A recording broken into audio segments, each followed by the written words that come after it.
to our devotion for reading through the Bible in a year in the One Year Bible, and this is the devotion for August 29th. And once again, we're going through the book of Job, and our reading is Job chapter 31, 1 through chapter 33, 33.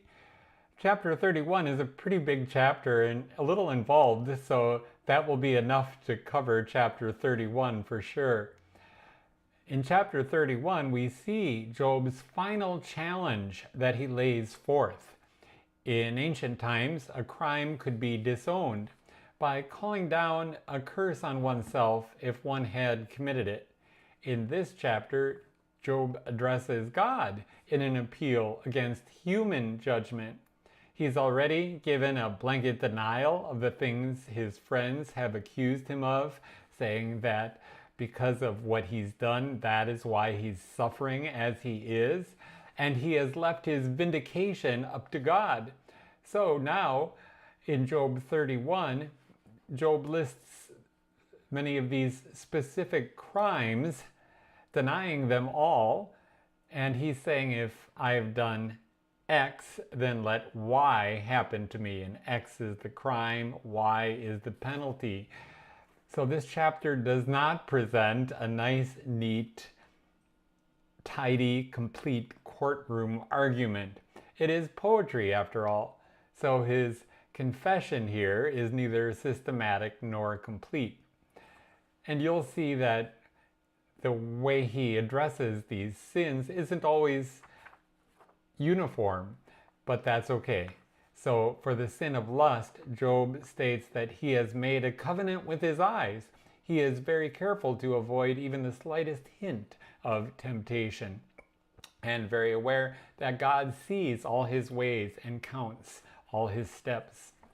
For the sin of dishonesty, Job denies falsehood and deceit, saying that if he has been dishonest, God should let another person eat what he has sown, and anything for him should be plucked out of the ground and thrown away, in essence. For the sin of adultery, he invokes the punishment of having his wife be unfaithful to him or used by others if he has in any way been unfaithful to her. Adultery has both a human and divine punishment attached to it here. For the sin of oppression, we see that Job lived in a society of slaves and owners.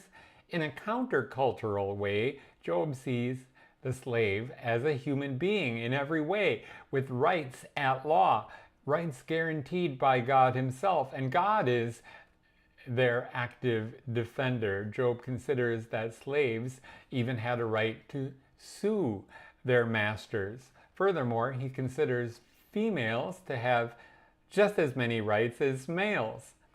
Common humanity as God's creatures elevates every single person to a place of dignity.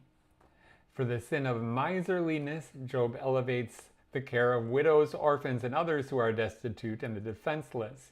He considers such care one of the most sacred obligations. Here, Job has been very diligent and generous with alms of food and clothing. It has been his lifelong practice. If Job has struck or abused the fatherless or anyone who is poor, for example, Job calls down the punishment of having his shoulder be torn out of its socket. For the sin of avarice or greed, Job simply adds it into his list. He denies placing any confidence in his wealth. For the sin of idolatry, Job pictures it as akin to blowing a kiss at the sun or the moon. It would be just as deserving of punishment before human judges as it would be a slap in God's face.